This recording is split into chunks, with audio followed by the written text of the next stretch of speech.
আমাদের প্রিয় মাস সমূহের মধ্যে একটা রজব মাস। সবাই প্রতিদিন মসজিদে বসে নামাজে বসে দোয়া করতেছে, আল্লাহুম্মা বারিক লানা ফি রজবা ওয়া শাবান ওয়া বাল্লিগনা রমাদান। শুষ্ক মৌসুম যখন আসে আমাদের দেশে, লক্ষ লক্ষ টাকা বিনিয়োগ করে, খরচ করে এবং প্রচুর সময় ব্যবহার করে, স্যাক্রিফাইস করে অনেক ধরনের সম্পর্ক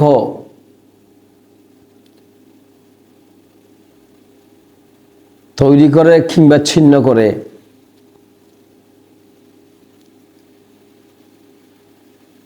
লক্ষ লক্ষ মানুষের জন্য সমাগম এবং প্রচুর পরিমাণ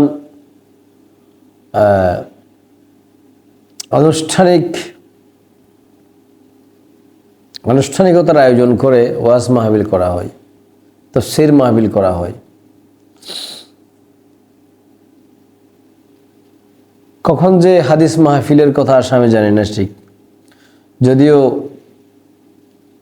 এই নামে বেনামে বিভিন্ন প্রকার এরকম আরও হাজারো আচার অনুষ্ঠানের মধ্য দিয়ে আমাদের দেশের মানুষ ধর্মচর্চায় করতে অভ্যস্ত।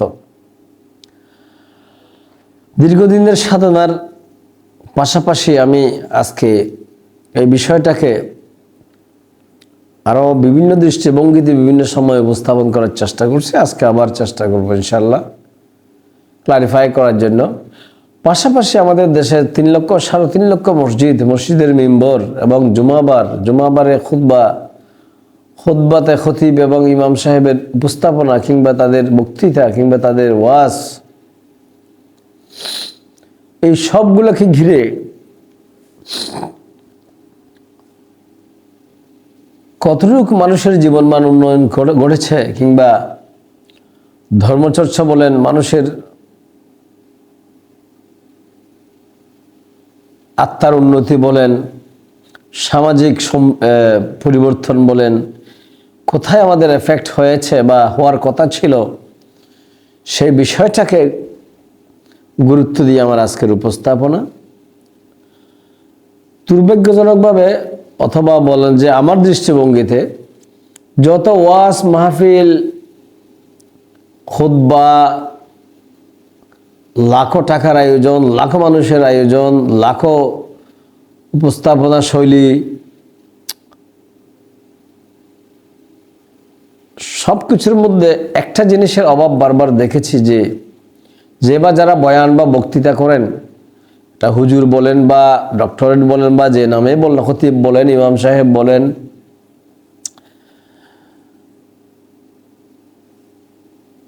যে কথা সকলের জানার প্রয়োজন ছিল, যে কথা জানতে হবে সকল জনগণ, কিন্তু রয়ে গেছে গোপন। সেটা কি? প্রত্যেক উপস্থাপনার শুরুতেই প্রয়োজন ছিল মানুষকে পড়া, কোরআন পড়া,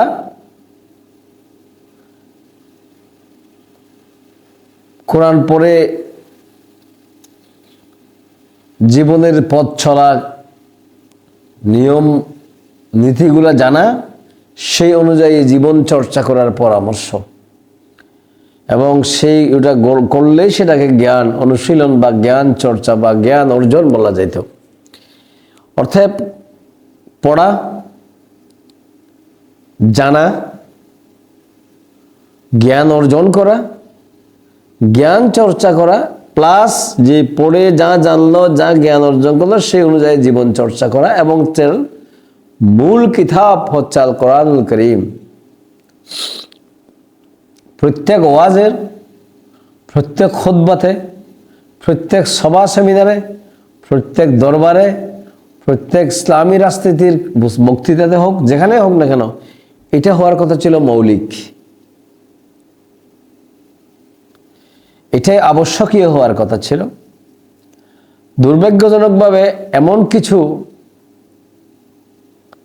বিষয় নিয়ে উপস্থাপনা হয় আমার বিগত 50, 52, 53, 54 বছর বয়সে এই উপস্থাপনা থেকে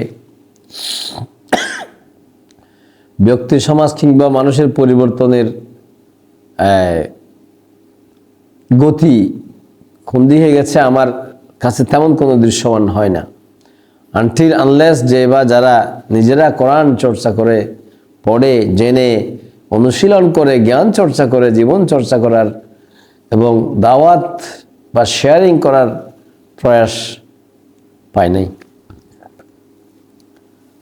চলুন আমি ধারাবাহিকভাবে একটা বিষয় আজকে উপস্থাপন করব। আমি আশা করি আপনারা এই বিষয়টাকে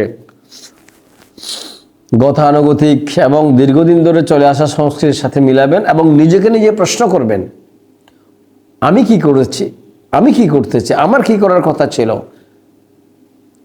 সেখানে আমার ভূমিকা কি। কেউ না হয় ভুল করতেছে কিংবা শুদ্ধ করতেছে না, কিন্তু আমার ভূমিকা কি ছিল, আমার ভূমিকা কি হওয়ার কথা ছিল, এখন আমার ভূমিকা কি আছে এবং আমার করণীয় কি, এটাকে বিবেচনা করবেন প্রত্যেকটা কথার প্রত্যেকটা লাইনের ভিতর থেকে। প্রথমেই হচ্ছে জ্ঞান, পড়া। আপনারা নিশ্চয় জানেন আল কোরআনুল কারীমের মধ্যে সূরা আলাক, যেটাকে বলে ইকরা বিসমি রাব্বিকাল্লাযী খালাক, এখানে প্রথমেই নির্দেশ আল্লাহর সরাসরি বলেছেন যে পড়ার জন্য। পড়ার উপর কোনো ফরজ নাই। তাইলে সে বিষয়ে ইকরা পড়লে আপনারা ভালো করে বুঝবেন এবং আমি আশা করব আপনাদের পড়ার আগ্রহ সৃষ্টি হবে। আল্লাহর কাছেও ফরিয়াদ করব, রাব্বানা লা তুযিগ কুলুবানা বা'দা ইয হাদাইতানা ওয়া হাব লানা মিন লাদুনকা রাহমাতান ইন্নাকা আনতাল ওয়াহ্হাব রব্বানা আতিনা মিন লাদুনকা রাহমাতান ওয়া হায়্যি লানা মিন আমরিনা রাশাদা। আমি আশা করব আল্লাহ আমাকে আপনাকে সকলকে সঠিক পথের দিশা দিবেন এবং সঠিক পথের দিশা দেওয়ার পর বক্রপথে পরিচালিত করবেন না। এরপরে আমি আল্লাহর কাছে ফরিয়াদ করব, রব্বানা লা তুআখিযনা ইন নাসিনা আও আখতানা রব্বানা ওয়া লা তাহমিল আলাইনা ইসরান কামা হামালতাহু আলাল্লাযিনা মিন ক্বাবলিনা। হে আল্লাহ, না জেনে বা চর্চা করতে গিয়ে যেখানে যেখানে আমরা মিস্টেক করেছি, ভুল করেছি, সব জায়গায় আমাদেরকে শাস্তির আওতায় আনিও না। যাদেরকে শাস্তির আওতায় এনেছো তাদের দলভুক্ত আমাদেরকে করিও না। আল্লাহুম্মা ইন্নাকা আফুন করিম তুহিব্বুল আফওয়া ফা'ফু আন্না ইয়া রহমান ইয়া রহিম। হে আল্লাহ, আমাদেরকে ক্ষমা করো, তুমি তো ক্ষমাশীলদেরকে পছন্দ করো, তুমি নিজেও ক্ষমাশীল। আস্তাগফিরুল্লাহ রব্বি মিন কুল্লি যামব, প্রত্যেক প্রকার অপরাধ থেকে আমাদেরকে আমরা ক্ষমা চাইতেছি, পানাহ চাইতেছি। ইয়া আল্লাহ রাব্বুল আলামিন, রব্বি ইশরাহ লি সাদরি ওয়া ইয়াসসির লি আমরি ওয়াহলুল উকদাতাম মিন লিসানি ইয়াফকাহু কওলি। আমাদের জিহ্বা, আমাদের অন্তরের মধ্যে এমন তোমার কুদরতি পাওয়ার দিয়ে দাও যাতে আমরা সঠিক চর্চা এবং জ্ঞান অর্জন করতে পারি এবং মানুষকে সেটা বুঝাইতে পারি। এছাড়াও যে প্রত্যেকটা ওয়াজ মাহফিল, সভা, সেমিনার এবং বক্তৃতার মধ্যে যে এটার ভূমিকা হওয়ার কথা ছিল আল্লাহর প্রশংসা এবং রাসূলের প্রতি দরুদের পরে, সেটাকে আমি গুরুত্ব দিচ্ছিলাম। প্রথমে সূরা মুজাম্মিলের মধ্যে একই কথা, ইয়া আইয়ুহাল মুজাম্মিল কুমিল লাইলা ইল্লা কালিলা আও জিদ আলাইহি নিসফাহু আও ইনকুস মিনহু কালিলা আও জিদ আলাইহি ওয়ারাত্তিল কুরআনা তারতিলা। রাত জেগে আবার হুকুম দেওয়া হয়েছে কোরআন বেশি বেশি পড়ার জন্য, জানার জন্য এবং মানার জন্য। এখন বিষয়টা হচ্ছে আমাদের ওয়াজ মাহফিল, আমাদের সভা সেমিনার, আমাদের বক্তৃতা, আমাদের জুমার খুতবাতে যদি এটা না থাকে, তাহলে প্রথমেই সরাসরি আল্লাহর হুকুম লঙ্ঘন করা হয়ে গেছে। বাকি যেগুলো করতেছে এগুলো হুকুমের রেফারেন্স আপনাকে আনতে হবে, আমাকে আনতে হবে। আপনি কিন্তু সেভাবে স্ট্রং রেফারেন্স দিতে পারবেন না যে অমুক একটা সেন্টেন্স পরে অমুক জায়গা থেকে একটা ঘটনার অংশ বিশেষ আমার মতো করে বর্ণনা করার বিষয় আপনি আল্লাহর হুকুমের মধ্যে কতটুকু আছে দেখতে হবে আপনাকে। যাই হোক, এরপরে হচ্ছে যে এই পড়া, জানা, জ্ঞান চর্চা করার পরের যে বিষয়টা, সেটা হচ্ছে যে গবেষণা করা। গবেষণা করা মানে কি? আমাদের জন্য করণীয় নির্ধারণ করা, কি করব কি করব না এটা নির্ধারণ করা। এটা নির্ধারণ করতে হলে আমাকে গবেষণা করতে হবে, চিন্তা চেতনা করতে হবে, আর বেশি করে বুঝতে হবে। যেটা আপনারা সূরা তওবা, আমি বারবার রিকোয়েস্ট করব কোরআনটা পড়ুন প্লিজ। তওবার 122 নম্বর আয়াতে আল্লাহ পাক বলেন, ওয়ামা কানাল মুমিনুনা লিয়ুনফিরু কাফা। বিশ্বাস যারা করে তারা যখন কোনো অভিযানে বাইরে হয়, সারা সবাই একসাথে একই দিকে ছোটাছুটি করা উচিত হবে না। কি করতে হবে?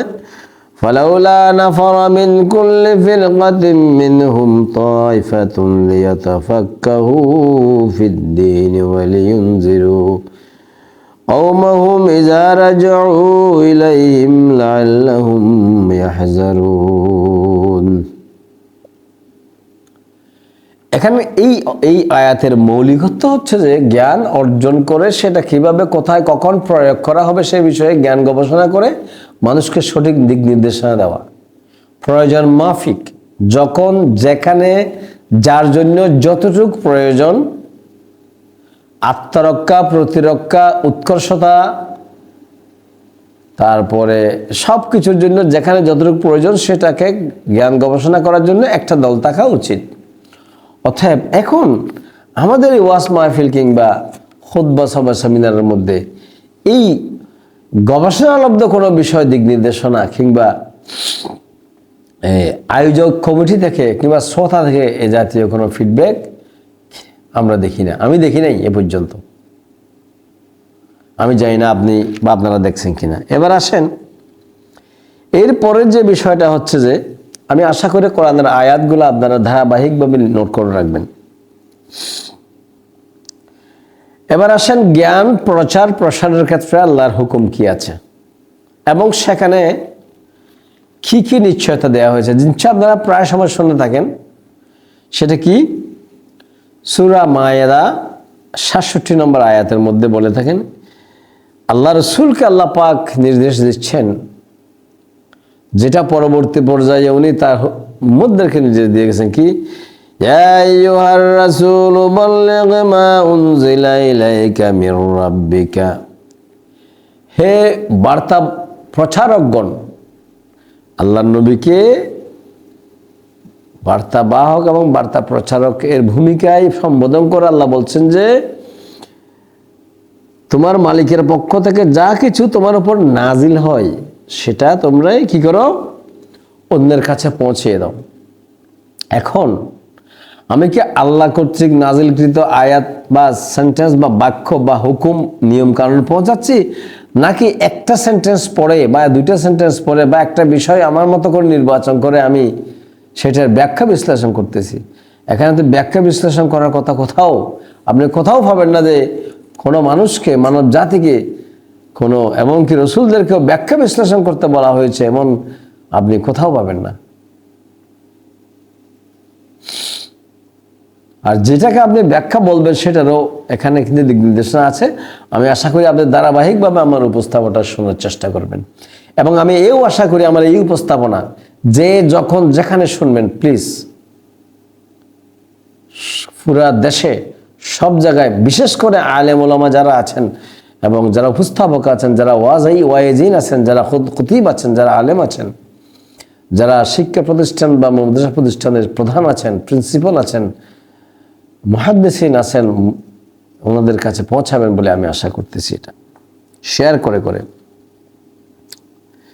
এরপরে এখানে আল্লাহ পাক এরপর তার আরো দিয়েছেন যে এটা যেভাবে আছে এভাবে পৌঁছাতে গেলে যদি কোনো ক্ষতির সম্মুখীন হওয়ার সম্ভাবনা থাকে, আল্লাহ বলছে আমি নিজে এখান থেকে রক্ষা করব। এখন আপনার বিশ্বাস, আপনার ঈমান যেটাকে বলতেছে সেটা আপনার পরীক্ষা করার সময় এসে গেছে। আর যারা এগুলিকে, আল্লাহর এই কথাগুলোকে যারা অস্বীকার করবে তাদেরকে আল্লাহ কোনোদিন পথ প্রদর্শন করবে না। এখন তাহলে আমাদের বাকিটা আমাদের নিজেদের মিলিয়ে দেখা উচিত। এবং কেন এখানে আরো একটা বিষয় ভেরি ইম্পর্টেন্ট, এর পরবর্তী দর্শনের কথা আমি যদি বলি, আপনার যে উপস্থাপনা বা মেসেজ কিংবা ব্যাখ্যা বিশ্লেষণ যাই করতেছি না কেন, স্লোগান, আয়োজন, লক্ষ লক্ষ মানুষের স্টেজ শো অফ যাই করতেছি না কেন, কিন্তু আমাদের প্রথমে অন্তর ছুঁইতে হবে, মন ছুঁইতে হবে, মন জয় করতে হবে, এবং কি মনের চিকিৎসা আগে করতে হবে। আউযু বিল্লাহি মিনাশ শাইতানির রাজিম, বিসমিল্লাহির রহমানির রহিম। সূরা ইউনূস 57 নম্বর আয়াত। ইয়া আইয়ুহান নাসু ক্বাদ জাআতুকুম মাউইযাতুম মির রাব্বিকুম, হে মানুষ, হে মানব জাতি, আল্লাহর পক্ষ থেকে ওয়াজ নাজিল করা হয়েছে। আপনাদের ওয়াজের আয়োজনের কি বলবেন সেটা এখানে বলা আছে। আল্লাহ ওয়াজ করতেছেন, কি করতেছেন? মাউইজা, ওয়াজ। ইয়া আইয়ুহান নাসু ক্বাদ জাআতুকুম মাউইযাতুম মির রাব্বিকুম ওয়া শিফাউল লিমা ফিস সুদূর। আল্লাহ ওয়াজ করতেছেন যে এই কিতাব আল কোরআনুল কারীম মানুষের অন্তরে যত ধরনের প্রশস্ততা দরকার, প্রশান্তি দরকার এবং নিরাময় দরকার, সমস্ত কিছু এখানে দেওয়া আছে। শিফা আছে, ওয়া হুদাও ওয়া রাহমাতুল লিল মুমিনিন। এবং এই কোরআনকে যারা, কোরআনে বর্ণিত বিষয়গুলোকে যারা বিশ্বাস করে, আখিরাতকে যারা বিশ্বাস করে, আল্লাহকে যারা বিশ্বাস করে, তাদের জন্য সঠিক কারেক্ট জীবনযাপন পদ্ধতি, পথ চলার পদ্ধতি এখানে নিহিত আছে।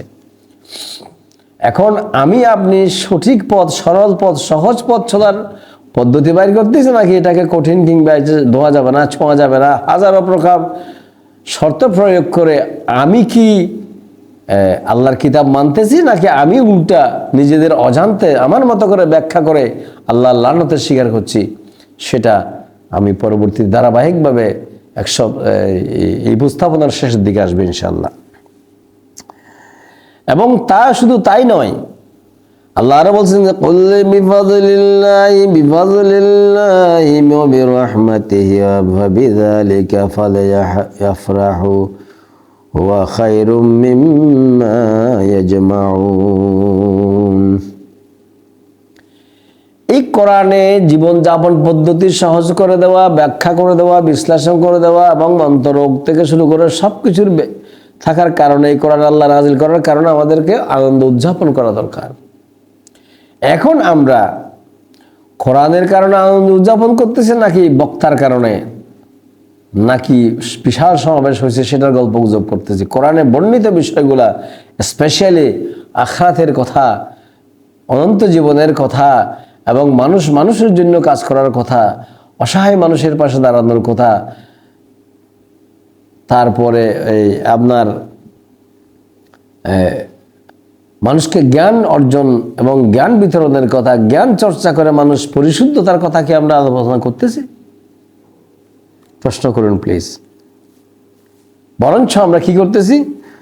সূরা ফুরকান 43 নম্বর, আরাআইতা মান ইত্তাখাযা ইলাহাহু হাওয়াহু আফা আনতা তাকুনু আলাইহি ওয়াকিলা।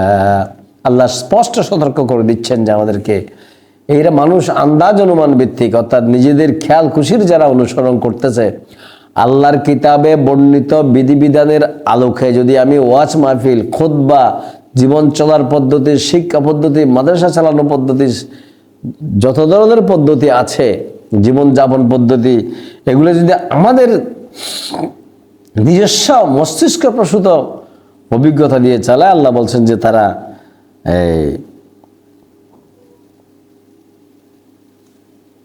তাদের কোনো পথ খুঁজে পাবে না, এবং তাদেরকে কোনো কিছু বললেও তুমি দেখবে যে তাদের তেমন কোনো পরিবর্তন আসতেছে না। আর সেই কথা কেন বলতেছে? সেই কথা বলার সাথে সাথে আল্লাহ পাক সুবহানাহু ওয়া তাআলা স্পেশালি, আমি আবার বলতেছি, আমাদের ওয়াইজিন, আমাদের বক্তা, আমাদের খতিব, আমাদের আলেম, আমাদের মাদ্রাসার প্রিন্সিপাল বা যে কোনো শিক্ষা প্রতিষ্ঠান প্রধান, যারা শিক্ষা জ্ঞান মানুষকে বিতরণ করতেছে, তাদের উদ্দেশ্যে আজকের এই উপস্থাপনা বিশেষ করে। আর যারা শ্রোতা, আপনারাও খেয়াল করবেন যে এই বিষয়, এই বৈশিষ্ট্যগুলো যদি আমাদের ওয়াজ, খুতবা, বায়ানের মধ্যে অনুপস্থিত থাকে, তাহলে আপনি কতটুকু কি গ্রহণ করবেন, এই ধারাবাহিকতায় না আসলে আপনাকে বিবেচনা করতে হবে। আপনাকে নিজেকে জ্ঞান চর্চা করে, পড়াশোনা করে, জেনে বুঝে সিদ্ধান্ত গ্রহণ করতে হবে। কেন? যে বা এই যে কন্ট্রাডিকশন, কিংবা ইংলিশ বলে ফেললাম, যে মতানৈক্য বা মত পার্থক্য তৈরি হচ্ছে। কেন হচ্ছে সে ব্যাপারে আল্লাহ পাক সুবহানাহু ওয়া তাআলা সতর্ক করে দিয়েছেন কি সূরা বনী ইসরাঈল, ولا تقف ما ليس لك به علم إن السمع والبصر والفؤاد كل أولئك كان عنه مسؤولا। মানুষের জ্ঞান অর্জনের যত ইকুইপমেন্ট দরকার এটা আল্লাহ মানুষ সৃষ্টি করে এদেরকে দিয়ে দিয়েছেন। চোখ দিয়েছে দেখবে, কান দিয়েছে শুনবে, ব্রেন দিয়েছে চিন্তা করবে, এর মাধ্যমে সে সিদ্ধান্ত গ্রহণ করবে, জ্ঞান অর্জন করবে। অতএব এখানে আল্লাহ বলছে যে সাবধান, কোনো একটা বিষয়ে সম্পূর্ণ পরিপূর্ণ না জেনে মানুষকে জ্ঞান দিবে না, মানুষের শিক্ষকতা করবে না, মানুষকে ওয়াজ করবে না, মানুষকে খুতবা দিবে না, মানুষকে বক্তৃতা দিবে না, মানুষকে নিষেধ করবে না, মানুষকে আদেশ দিবে না, মানুষকে উপদেশ দিবে না, যদি না তুমি নিজে কোনো একটা বিষয় ভালো করে কোরআনের আলোকে বর্ণিত আল্লাহর নির্দেশিত আলোকে না জেনে নাও। কেন? বিকজ এটা জানার জন্য তোমাকে যে কি দেওয়া হয়েছে, চক্ষু, কান। ইন্না খালাকনাল ইনসানা মিন নুতফাতিন আমশাজিন নাবতালিহি ফাজআলনাহু সামিআম বাসীরা ইন্না হাদাইনাহু সাবিলা ইম্মা শাকিরান ওয়া ইম্মা কাফুরা। সূরা দাহর। এই মানুষকে রক্তপিণ্ড থেকে সৃষ্টি করে তারপরে কান এবং চোখ এবং এই হেদায়েত অর্থাৎ সঠিক পথ চলার নির্দেশ অটোমেটিকলি সফটওয়্যার হিসেবে সেট করে দিয়েছে। এটাকে পূর্ণাঙ্গ ব্যবহার না করে কাউকে শিক্ষা দিতেও নয়, কাউকে শিক্ষা গ্রহণ করতেও নয়, কারো কাছ থেকে শিক্ষা গ্রহণ করতেও নয়, কাউকে শিক্ষা দিতেও নাই। অতএব আল্লাহ প্রদত্ত নেয়ামতের প্রশ্ন যেমন করা হবে, জবাবদিহি যেমন চাওয়া হবে, তেমন শাস্তি বা পুরস্কারের মুখোমুখি করা হবে। অতএব আপনি এগুলো অকেজো ফেলে রাখেন না। সূরা তাকাসুরের মধ্যে বলা আছে সুম্মা লাতুসআলুনা ইয়াওমাইযিন আনিন নাঈম। প্রত্যেকটা নিয়ামত যেটা আপনাকে ফিট করা হয়েছে শারীরিকভাবে, সামাজিকভাবে, পৃথিবীতে সব কিছুর ব্যাপারে আপনাকে প্রশ্ন করা হবে, আপনাকে প্রশ্নের উত্তর দিতে হবে যদি আপনি বিশ্বাসী হন। সম্মানিত বক্তা, সম্মানিত ওয়াইজিন, সম্মানিত খতিব, সম্মানিত আলেম, সম্মানিত মুহাদ্দিস, সম্মানিত প্রিন্সিপাল, প্রফেসর, ডক্টরেট যারা যারা উপস্থাপনা করছেন, আমি বিনীতভাবে অনুরোধ করবো, কেন আমি হাজার হাজার লক্ষ লক্ষ বক্তৃতা বাংলাদেশে যা ইউটিউবে পাওয়া যায় সব শুনেছি। আমার মনে হয় না যে কোনো সম্প্রদায়ের কোনো বক্তৃতা ওয়াজ আমার শোনার বাকি আছে। শুধু তাই নয়, বনী ইসরাঈলের এর আগেরটা 36 নম্বর আয়াত, এর পরেরটা হচ্ছে যে 53 নম্বর আয়াত। এখন আমাদেরকে আরো মিলিয়ে দেখতে হবে। আমাদের বক্তা, আমাদের শ্রোতারা খেয়াল করবেন, বক্তারাও খেয়াল করবেন যে আমি যে বক্তৃতা করতেছি তার মধ্যে এই বৈশিষ্ট্যগুলা আছে কিনা। কোনটা? 53 নম্বর বনী ইসরাঈল, ওয়া কুল লিইবাদি ইয়াকুলুল্লাতী হিয়া আহসান ইন্নাশ শায়তানা ইয়ানযাগু বাইনাহুম ইন্নাশ শায়তানা কানা লিল ইনসানি আদুওয়াম মুবিনা। আল্লাহ বলছেন, হে আমাদের বান্দাদেরকে বলে দাও তারা যেন এমন সব কথা বলে যা আসলে উত্তম। এখন হচ্ছে আমাদের ওয়াজ বক্তৃতা যা আছে, যা শুনতেছি, যা শোনাচ্ছি, এটা সর্বোত্তম কথা কিনা অত্যন্ত গুরুত্বপূর্ণ। আমাদেরকে সৃষ্টি করা হয়েছে লাকাদ খালাকনাল ইনসানা ফি আহসানি তাকওয়িম। আমাদের কথাবার্তাও হবে সর্বোত্তম। যদি না আমরা সেটা শিক্ষক অথবা শিক্ষার্থী হিসাবে নিজেদেরকে দেখি, ভেরি ইম্পর্টেন্টলি, এটা অত্যন্ত গুরুত্বপূর্ণভাবে এই বিষয়টা আমাদের খেয়াল করা উচিত। সম্মানিত শ্রোতা মণ্ডলী, এরপরে ধারাবাহিকভাবে আরো কথা আসবে এবং সেজন্যই আল্লাহ পাক সুবহানাহু ওয়া তাআলা সূরা নাহলের 90 নম্বর আয়াতে বলছেন যে কোরআনুল কারীমের মধ্যে এমন কোনো বিষয় নাই যেটা বর্ণিত হয় নাই। তিবিয়ানান লিকুল্লি শাই, এটার অনেক বর্ণনা আছে। ওয়ানাজ্জালনা আলাইকাল কিতাবা তিবিয়ানান লিকুল্লি শাইইন ওয়া হুদাও ওয়া রাহমাতাও ওয়া বুশরা লিল মুসলিমিন। যারা আত্মসমর্পণ করছে, কোরআনে বর্ণিত বিধিবিধানকে মেনে নিয়েছে, তাদের জন্য এই কথা, যারা বিশ্বাস করেছে তাদের জন্য সমস্ত কিছু এখানে তিবিয়ানান লিকুল্লি শাইইন, মানে এমন কোনো বিষয় নেই মানুষকে জীবন যাপন করার জন্য, জ্ঞান গুণী হওয়ার জন্য, দুনিয়াদারি করার জন্য সব বিষয়ই কোরআনের মধ্যে সন্নিবেশিত হয়েছে। এই কথাটা আগে মানুষকে উপস্থাপনের মধ্যে বুঝতে হবে যে বাইরে আমি যা বলতেছি বা বলবো, আরেকটা মুক্ত আসে যা বলবেন, বা আপনারা যা শুনতে আসছেন, বা আমি যা শোনাবো, আপনাদের যা মানা দরকার আমি যা মানাবো, যে জন্য আপনারা পয়সা খরচ করছেন, যে জন্য আপনারা স্টেজ করে ওয়াজ মাহফিল আয়োজন করতেছেন, সব কথা কোরআনের মধ্যে নিহিত আছে। এই কথাটা আগে বলে দিয়ে সাথে শুরু করতে হবে আমাদের। এটাকে আমরা করতে পারতেছি, করছি, বরঞ্চ এটাকে আমরা লুকাই রাখতেছি। এই কথাটা ছাড়া সব কথা বলতেছি আনফরচুনেটলি। যাই হোক, আমার উপস্থাপনা খানিকটা রোড়ো এই মনে হচ্ছে এই কারণে যে পারিপার্শ্বিক আচার অনুষ্ঠান এবং আয়োজনের আলোকে পরিবর্তনের যে এই মিটার, সেটা দেখেই আমার অ্যাকচুয়ালি এই উপস্থাপনার এই ধরনের উপস্থাপনায় প্রায় সময় করে থাকি। আল্লাহ পাক সুবহানাহু ওয়া তাআলা শিখিয়ে দিয়েছেন, উদউ ইলা সাবিলি রাব্বিকা বিল হিকমাতি ওয়াল মাউইজাতিল হাসানাহ। আল্লাহ ওয়াজ করার পদ্ধতি শিখাচ্ছেন কি? উদউ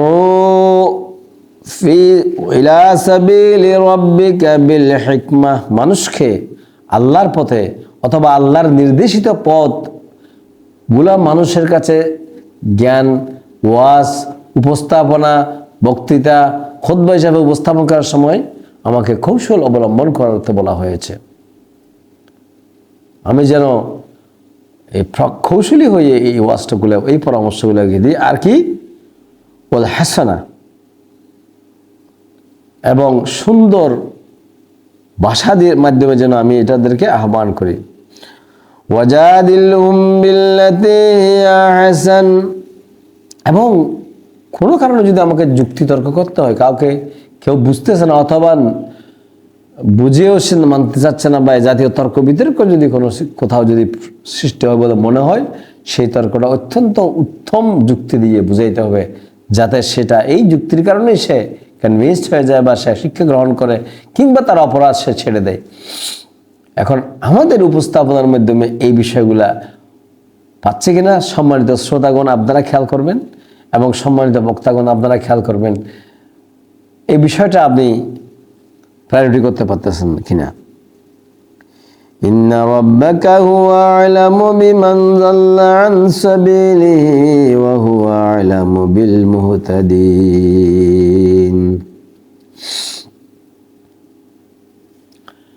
কে বিপদে আছে, কে সঠিক পথে আছে, সেটা আল্লাহ ভালো করেই জানেন। যারা শ্রোতা, যারা বক্তা, যে জন্য আয়োজন, যারা আয়োজনের পরামর্শ দিয়েছে, যারা মেহমান, সব কিছু সবার জন্য প্রয়োজনীয় বিষয় কি? কোরআন থেকে পড়া, জানা, অনুশীলন করা, জ্ঞান চর্চা করা, গবেষণা করা।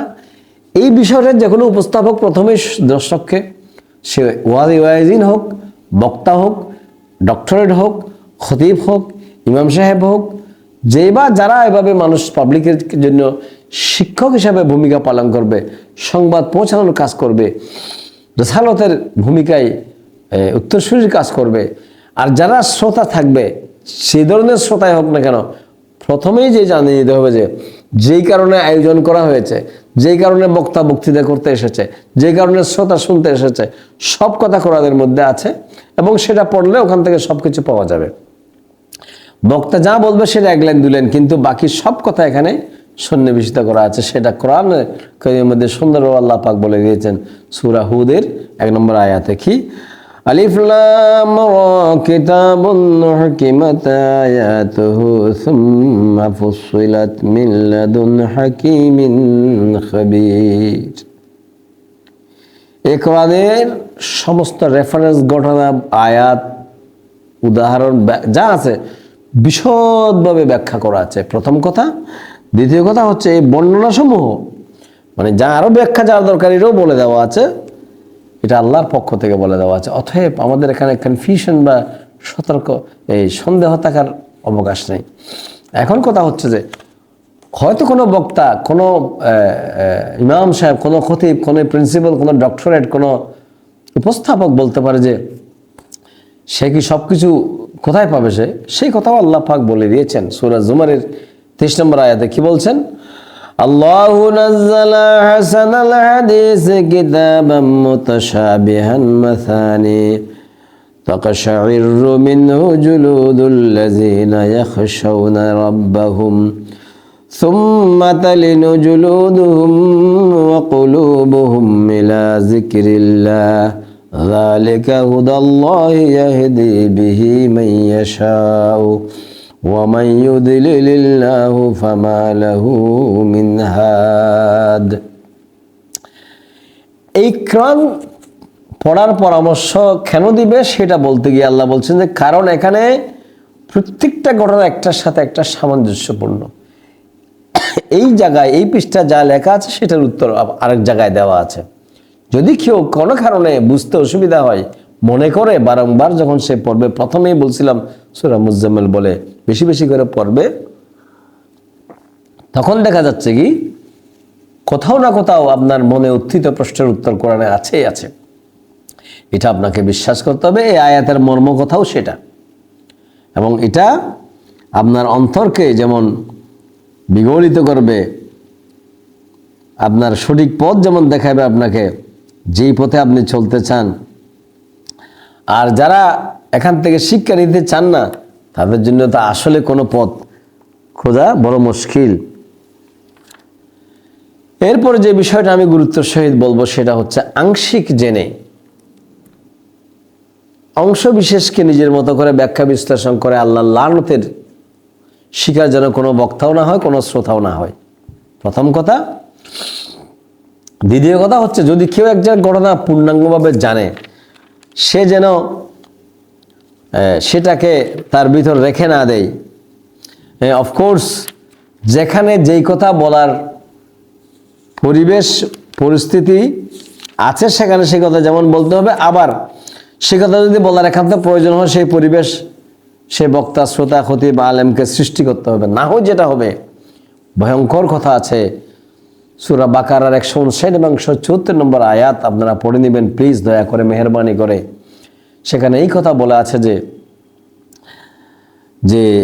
যে বা যারা আল্লাহর কিতাবের অংশ বিশেষ গোপন করে এবং নিজের মতো করে সেটা প্রসার করে, একটা বিষয়কে আল্লাহ যেভাবে বলেছেন সেভাবে না বলে অদ্ভুত বলে তারপর তার মতো করে ব্যাখ্যা বিশ্লেষণ করে, যেটাখানে মানুষ বিভ্রান্ত এবং বিভক্তিত হতে পারে বা দ্বিধাগ্রস্ত হয়ে যেতে পারে, তাদের জন্য আল্লাহ লানত, এবং তাদের সাথে আল্লাহ কথাও বলবেন না, তারা আগুন দিয়ে পেট পূরণ করতেছে, ভর্তি করতেছে বলে আল্লাহ ঘোষণা দিয়েছেন সূরা বাকারার 159 নম্বর আয়াত এবং 174 নম্বর আয়াত। এই আয়াতটি খুব গুরুত্বপূর্ণ। অতএব সম্মানিত ওয়াইজিন, সম্মানিত বক্তৃতা, সম্মানিত বক্তা, সম্মানিত শ্রোতা, সম্মানিত বিভিন্ন মাহফিলের আয়োজক, সম্মানিত মসজিদ কমিটি, খতিব সাহেব, আলেম সাহেব এবং যারা শিক্ষক বা রেসালতের উত্তরসূরিতার ভূমিকা পালন করে মানুষকে উপদেশ জ্ঞান দিচ্ছেন, সতর্ক করতেছেন, ওয়াজ করতেছেন, তাদেরকে অবশ্যই আল কোরআনুল কারীমের আগাছে গোড়া পড়ে 174, 159 বাকারার এগুলো পড়ে, এই আমি যেই আয়াতগুলো রেফারেন্স দিয়েছি এই আয়াতগুলো পড়ে যেমন আপনাকে বক্তা হিসেবে বা ওয়াইজিন হিসেবে যত্নশীল হতে হবে, ঠিক একইভাবে শ্রোতাগণকে বিনীতভাবে অনুরোধ করব, খালি আরবি বললেই যে সেটা আপনার জন্য শিক্ষা বা সঠিক শিক্ষা বলে মনে করাটা যেমন সঠিক না, আবার কেউ একজন বক্তা একজন বলে গেলেও কোরআনের আয়াতের রেফারেন্স দিয়ে আপনি সেটা যাচাই করবেন, সেটাও কিন্তু ইম্পর্টেন্ট। শেষ করার আগে এই কথা বলবো যে এই শ্রোতারা, প্রথম বক্তা এমন কোনো কথা বলা উচিত না, কোনো খতিব, কোনো ওয়াইজিন, কোনো আলেম, কোনো ডক্টরেট বা যারা আছেন যেখানে, যারা শিক্ষকের ভূমিকা পালন করতেছেন কিংবা যারা লিডারশিপের ভূমিকা পালন করতেছেন, নেতৃত্ব দিচ্ছেন, মানুষকে দিক নির্দেশনা দিচ্ছেন, আপনার কাছে আমার কাছে না চর্চা না থাকা এমন কোনো বিষয়, এমন কোনো উপদেশ দেওয়া নিষেধ, এটাকে খেয়াল রাখতে হবে। এখন আপনার যারা শ্রোতা, আপনারা খেয়াল করবেন যে যিনি আপনাকে এই এত সুন্দর সুন্দর ওয়াজ করতেছেন তিনি সেটা ধারণ করুন কিনা এটা আপনার যাচাই করা আপনার জন্য ফরজ। আর যিনি ওয়াজটা করতেছেন তার বিবেককে প্রশ্ন করা দরকার যে আমি কি এগুলো করি, আমার পক্ষে কি এটা আমি চর্চা করতে না করলে আমি কেন আরেকজনকে পরামর্শ দিচ্ছি? সেটা তো আল্লাহ কঠিনভাবে নিষেধ করেছেন সূরা সফের মধ্যে। ইয়া আইয়ুহাল্লাযীনা আমানু লিমা তাকুলুনা মা লা তাফআলুন, হে বিশ্বাসীগণ, এমন কোনো কথা মানুষকে বলো না যেটা নিজেরা করো না, চর্চা করো না। শুধু সেটা বলে শেষ করে নাই। সম্মানিত শ্রোতা, সম্মানিত আয়োজক, সম্মানিত কমিটি, সম্মানিত খতিব, সম্মানিত ইমাম, সম্মানিত শিক্ষক মহোদয়গণ, এরপরে বলছে কবুরা মাকাতান ইনদাল্লাহ, আল্লাহ বলছেন যে সেটা কঠিন, বড়দের অপরাধ আল্লাহর দৃষ্টিতে। নিজে করে না অথচ মানুষকে এই ব্যাপারে ইয়া করে। কবুরা মাকতান ইনদাল্লাহি আন তাকুলু মা লা তাফআলুন, আল্লাহর কাছে এটা অত্যন্ত গর্হিত কাজ যে তোমরা এমন সব কথা বলে বেড়াবে যা তোমরা করবে না। এই বাণী, এই কোরআনের আয়াত যদি আপনি না পড়ে থাকেন, আপনি ওয়াজের না শুনতে যেমন আপনার জন্য ঠিক না, তেমন আপনি ওয়াজ করার সময় আপনাকে অত্যন্ত সতর্ক হতে হবে। এ বলেই শেষ করব যে আমি স্পেশালি সূরা ইয়াসিন থেকে শুরু করে সূরা হুদ এবং সূরা শুআরার মধ্যে বারংবার প্রত্যেকটা নবী পয়গম্বরের ক্ষেত্রে একটা কথা যিনি আসছেন, যারা শিক্ষকের ভূমিকা, আল্লাহর পক্ষ থেকে নির্বাচিত শিক্ষক যারা হয়েছেন, যাদের উত্তরসূরি বলে আমরা যারা উপস্থাপক বা যারা ওয়াইজিন, যারা আলেম, যারা খতিব মনে করতেছেন, আলেম মনে করতেছেন, তাদেরকে বলছেন যে তাদের জন্য সেটা কি সূরা ইয়াসিনের মধ্যে আছে এবং সূরা শুআরার মধ্যে আছে, সূরা হুদের মধ্যে আছে। বারংবার একই কথা রিপিটেডলি বলেছেন, সেটা কি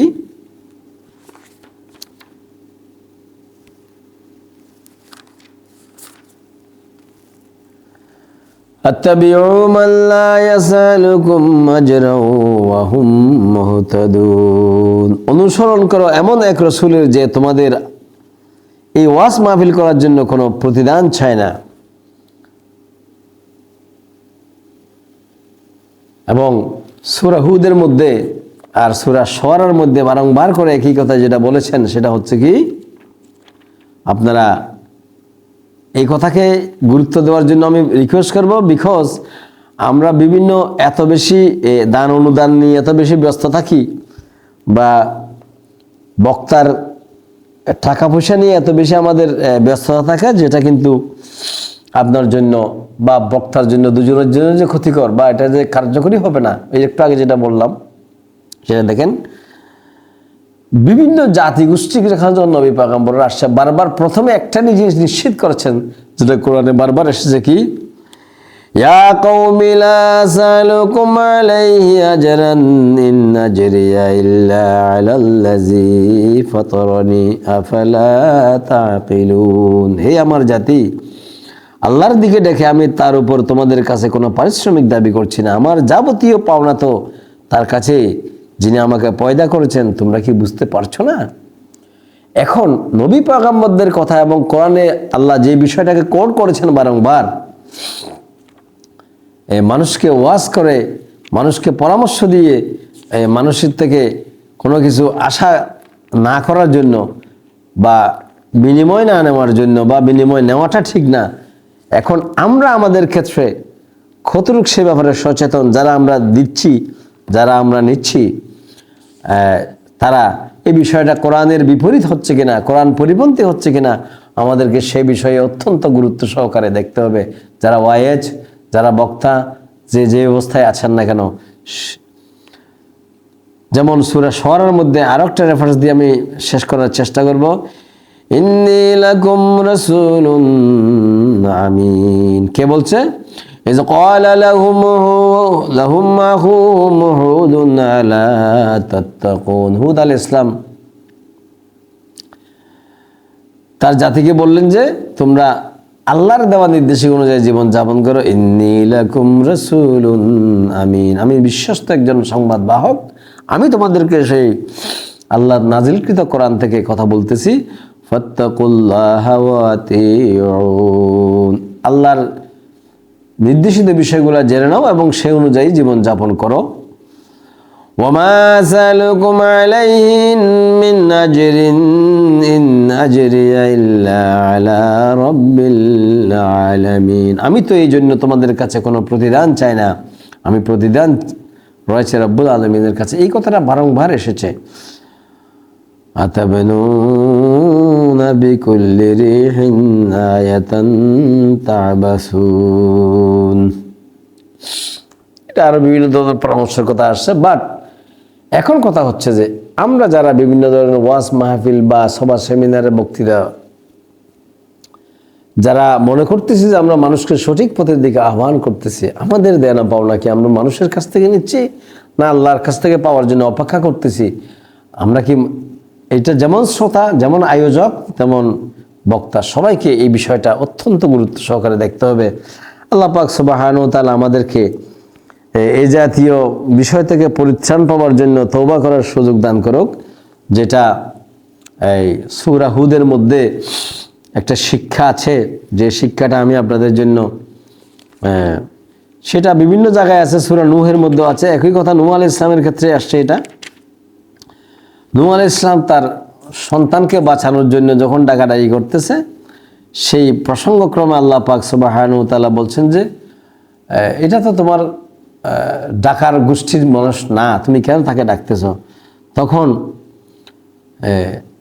প্রত্যেক যারা মানুষকে ওয়াজ মাহফিল করবে কিংবা যারা ওয়াজ মাহফিল করতে শুনতে যাবে, যারা বক্তৃতা শুনবে, যারা বক্তৃতা করবে, যারা খুতবা করবে, যারা খুতবা শুনবে, তাদের প্রত্যেকেরই একটা জিনিস জানা উচিত। শুরুতেই যেটা বলেছিলাম যে অন্তর পরিষ্কার করা দরকার, তাজাক্কি করা দরকার, পরিচ্ছন্নতা দরকার। ইস্তিগফার করে যায় যে আমরা ইস্তিগফার করি কেন? আমরা এই প্রতিশ্রুতি করি যে হে আল্লাহ, আমরা অপরাধ আর করব না, যে অপরাধ করেছি তা ক্ষমা করে দাও। এটা বলে আগে যখনই মানুষ অপরাধ স্বীকার করে আল্লাহর কাছে আত্মসমর্পণ করবে, তখন মানুষ অন্তরাত্মা আস্তে আস্তে পরিচ্ছন্ন হওয়া শুরু করবে। আল্লাহ সেখানে হেদায়েত পাওয়ার পথটা পরিষ্কার হয়ে যাবে, সঠিক পথ পাওয়ার পথটা পরিষ্কার হয়ে যাবে। এবং সেটা বারংবার করে বিভিন্ন নবী পয়গম্বররা বলেছেন কি, ওয়ালা রাব্বি ইন্নী আউযু বিকা আন আসআলাকা মা লাইসা লি বিহি ইলমুন ওয়া ইল্লা তাগফিরলি ওয়া তারহামনি আকুন মিনাল খাসিরিন। নূহ আলাইহিস সালাম বলছে, যে বিষয়ে আমার জ্ঞান নাই সেই ব্যাপারে কিছু চাওয়া থেকে আমি অবশ্যই তোমার কাছে পানাহ চাই। তুমি যদি আমাকে মাফ না করো, আমার উপর দয়া না করো, তাহলে আমি ক্ষতিগ্রস্তদের অন্তর্ভুক্ত হয়ে যাব। অতএব শ্রোতা এবং বক্তা, মুসল্লি এবং খতিব সবাইকে আল্লাহর কাছে তার ভুল ভ্রান্তির থেকে ক্ষমা চেয়েই যে কোনো কথা শুরু করা উচিত বলে আমি মনে করি। সেই বিষয়টা এখানে অত্যন্ত গুরুত্বের সহিত আসছে। এবং